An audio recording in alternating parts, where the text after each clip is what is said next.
Hello. So when I hit 1,000 subscribers, I posted a little video asking people to ask a couple of questions just so I could do a little sort of Q&A thing. And I did get a few responses, slightly more than I was expecting. To be honest, I wasn't expecting any responses. So I'm going to go through and answer the questions that were posted. This won't take long because there weren't too many. But I will answer these questions as best I can. So, let's do that. Do you know how to make sandwich? Asking for a friend. Yeah, in fact, that's all I eat. Sandwiches. We need a deep dive into that procrastination video, and maybe a similar edit with the thick joke from the girl in the fireplace. I have considered, doing edits of the girl in the fireplace. As for a deep dive, I'm afraid there's really not that much to tell. All that happened is I was rewatching Doctor Who. I watched Doomsday, heard David Tennant's reading of the words "your mother," and was a 5-year-old about it to all my friends. And then the next day, the whole edit just sort of was revealed to me in a vision while I was washing dishes at work, bored out of my mind. That's all there really is to that, unfortunately. Also, what editing software do you use? Premiere Elements, because I bought the license once, 6 years ago, and I'm gonna get my money's worth. I do also have DaVinci Resolve downloaded, and I do want to learn how to use that properly, because I want to do more serious movie making with this thing. But yeah, at the moment, mostly Premiere Elements. Any idea as to when we'll get the Superman 4 and the ideal cut of Superman 2 videos? Okay, a little context to the more new people here. Before procrastination.mp4, the most viewed video on my channel was a review of the 1978 Superman movie. And from there, I did a series on the rest of them up till Superman 3, including the director's cut of Superman 2. These are very serious videos with very deep and insightful criticism of them as works of art. Lois listens to Supertramp. I like your taste in music, Lois. So, about a year ago when I posted the Superman 3 video, I said the Superman 4 video will be here soon, and then it wasn't. The thing is, I will still do the Superman 4 video. I do have all my stuff in the country now, so I can watch my Blu-ray of Superman 4, so that's not a problem anymore. The problem is one of how to tackle it. The first 2 videos in this series of Superman videos were more just sort of movie recaps with sort of snarky nitpicks thrown in.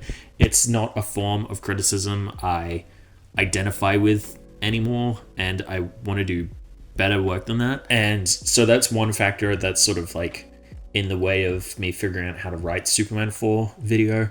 The other is I'm still really proud of the hour-long in total Superman 3 video series I did, and I'm not sure how to top that. So yes, the video is still coming.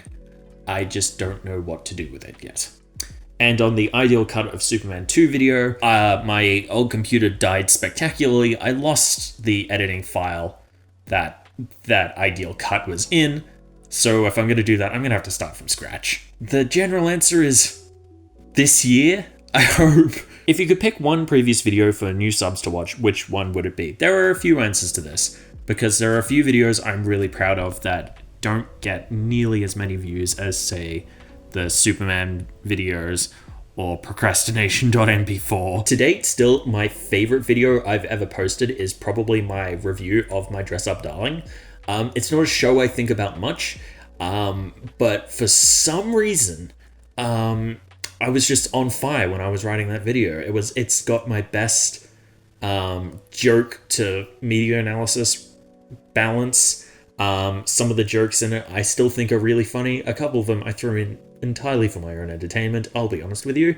But it's a video I still find really entertaining and I think gets my point across rather nicely. Another one I really love that doesn't seem to get a lot of attention is my hour-long review of Comey Can't Communicate. Saying those words out loud, I do understand why it's not as viewed as some of the other stuff on the channel. But it is one I'm pretty proud of.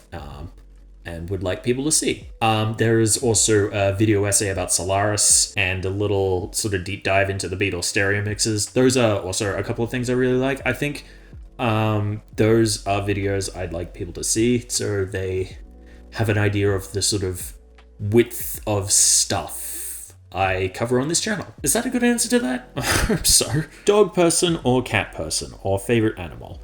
Cat person. I spent most of my life around cats. They are my best friends. Will there be crossovers with other series and shows? Maybe later? Yeah, that can happen later. Actually, this is my announcement. I will soon be a skin on Fortnite. That's a really bad joke. No crossovers I am aware of as of yet. What are your thoughts on the newest Mission Impossible movie, and is your plan to make a Mission Impossible movie still in the works? Well, in the new Mission Impossible movie, Pom Klementieff is there as a French assassin who laughs with glee as she just destroys shit. So, you know, I'm a fan. And if I didn't like the rest of the movie, I'd still be a fan of the movie just based on that. And as for my Mission Impossible video, I do still kind of want to make a video about Mission Impossible, but the trouble is when I announced that I was going to do that, I was really excited about Mission Impossible and I was gearing up to write a video, and then I sat down and then I remembered I actually had to have something interesting to say. And I didn't. So once I actually have something interesting to say about Mission Impossible, I'll definitely make that video. I just have to figure out what that is. What did you expect when you posted procrastination.mp4? For no one to see it. Look how that worked out. Who is Joe? Joe Mama. I wish to know your thoughts on the newest Doctor Who episodes, Mr. Meme Man. First of all, I love the fact that I'm Mr. Meme Man. Second of all, I'll try to do this reasonably quickly. The first one I really enjoyed. There was some occasionally ham-fisted dialogue, but it wasn't anything that really took away from the story much. It was a solid fun time. I loved the design of the Meep. I loved all of the characters in it. And I think really its biggest sin, aside from the dialogue, is the fact that they give Donna Noble a daughter and then don't really give her much to do. Rose doesn't do much in this episode until right at the end, and I think that's a shame. Wild Blue Yonder is the best episode of Doctor Who we've had since, I want to say, World Enough in Time and the Doctor Falls. That seems to be a pretty uncontroversial opinion, and I will stand by it. It was creepy and atmospheric, and it was weird, and it had some great character analysis for the Doctor and Donna. Yeah, it was just a damn good episode. And the giggle was great until the bi-generation thing. I hate bi-generation. I hate it a lot.